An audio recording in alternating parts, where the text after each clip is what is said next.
Now, people generally understand the concept of customer service, but I don't think they really understand that customer service does not fall into the category of operations. If you think of customer service as just operational practices, it becomes canned, it becomes robotic. There's a line for popcorn in a movie theater. When I get to the front, the clerk looks at me and says, "Hello, welcome to Regency Theaters." Woman steps up in this line. She says, "Hello, welcome to Regency Theaters." And all the zombies repeat, "Welcome to Regency Theaters." There is no humanity in the welcome at all. Clearly some memo went out to the corporate office. Hey, when people step up for refreshments, make sure you welcome them. And they did. They followed the procedures to the T. But because of the mindset, because the culture wasn't there, there was absolutely no connection. I got in line for Japanese food the other day. Actually, not in line. I was the only person who walked into this fast food Japanese restaurant. The woman sees me. I'm the only person there, and she says, "Next customer in line."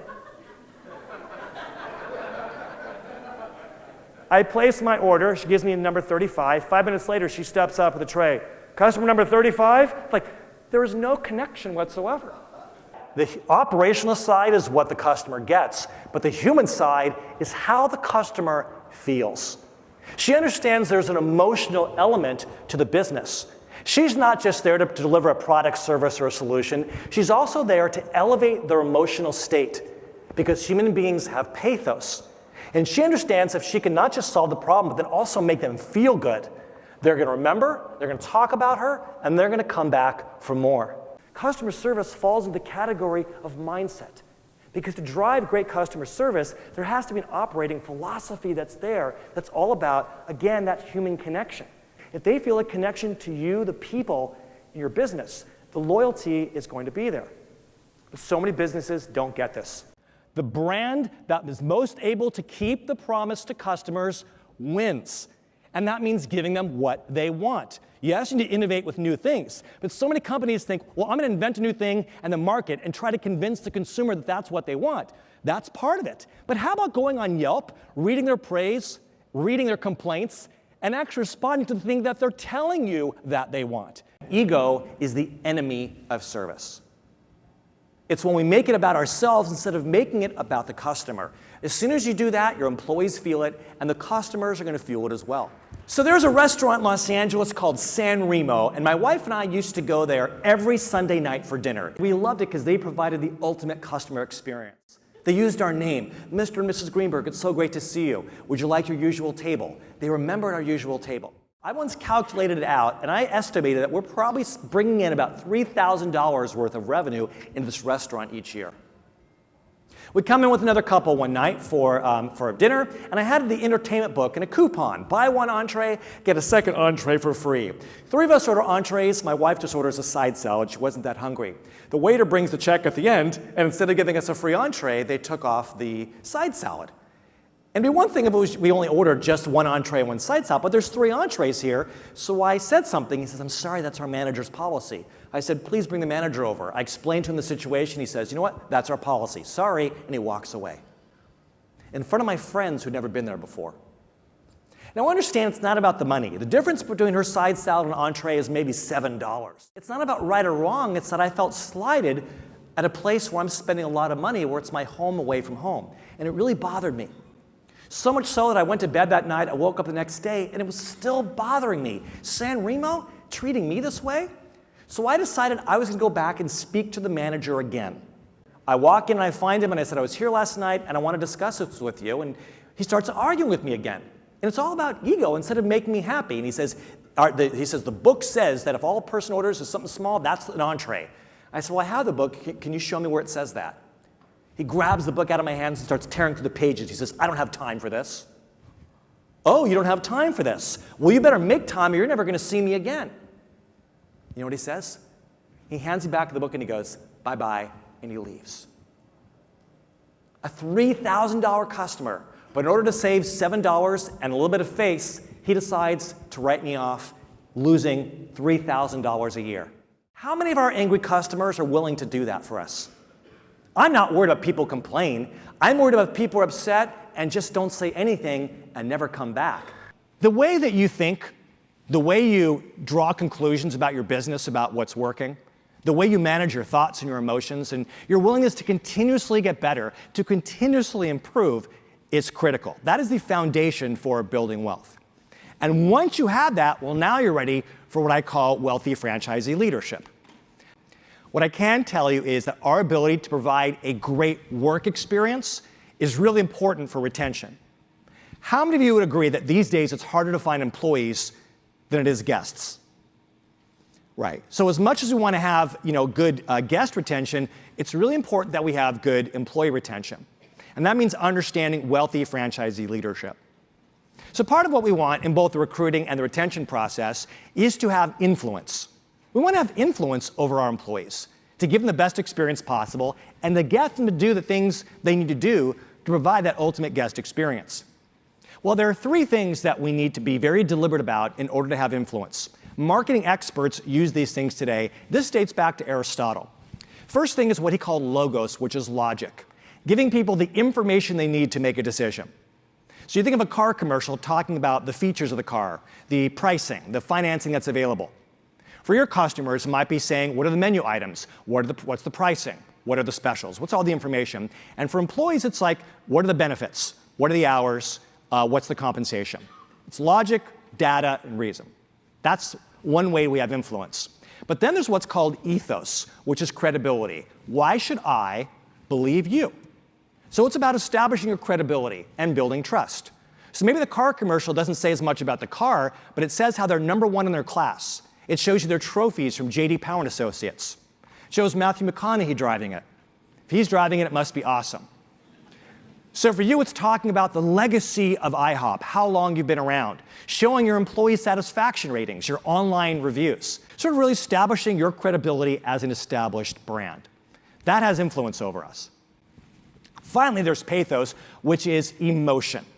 If we can make people feel something, we can make people do something. So the car commercial maybe tells us nothing about the car. It just shows the jealous neighbor watering his hedge, wishing he had that new car. I better not vote for that candidate because the one who's advertising is showing me how they're going to destroy the world. Right? So if we can get people to feel something, we can get them to do something. So I've seen your commercials lately, and your commercials stir up feelings inside me when I was a kid when my parents took me to IHOP, an experience I've repeated with my kids. That experience for me is more meaningful than just the taste of pancakes or getting a food. Well, it's the same thing with employees, that if we can get them to feel something, they're more likely to feel loyal to us. Now, let me ask you a question. If you only had one of these to choose from, you could only do one to market your restaurant, to run your business, how many would choose logic? How many of you would choose credibility? How many of you would choose emotion? Of course. There's that human factor. The way people feel matters. So here's what I want you to understand. Customers will pay more for an experience that feels good. Do you agree with that? Absolutely. Well, here's what else is true. Employees will accept less for an experience that feels good. All things being equal, I'll go down the street and work at Taco Bell or Denny's for an extra $1 an hour. So don't make things equal. Create a work environment that is better. And recruit in a way that taps into people's emotions. I want to read to you a help wanted post from one of your competitors. It's another restaurant franchise looking for hourly workers, in this case, a dishwasher. And I want you to think about the logos, ethos, and pathos element as I read to you exactly what they say when trying to recruit. Remember, these days, we have to be as deliberate in our marketing to potential employees as we do to guests. Would you agree? So here's their ad for new employees. Wanted, dishwasher. And this is all capital letters, so they're yelling at us. Must be able to work nights until 12 a.m. on Friday and Saturdays and until 11 p.m. the rest of the week. Must have own transportation. Please don't apply if you can't meet these requirements. Must have prior dishwashing experience, 5 exclamation marks. So they don't want some novice dishwasher. They're looking for a veteran in the dishwashing arts. Right? Now, why do they need an experienced dishwasher? It goes on to explain. You'll be required to use the dishwashing machine to make sure all dishes and items are cleaned properly. You must also put away all the dishes after they're washed. Oh, that's why they need an experienced dishwasher, because they have to wash the dishes and put them away. Goes on to say starting pay is $16 an hour, $300 signing bonus given on the 3rd month of employment. Is there logos logic in this ad? Yeah, it's sort of telling you the what's of the job, okay? Is there anything about the credibility of the employer? No. Is there emotion in the ad? Does it get us to feel something? Yeah. Fear.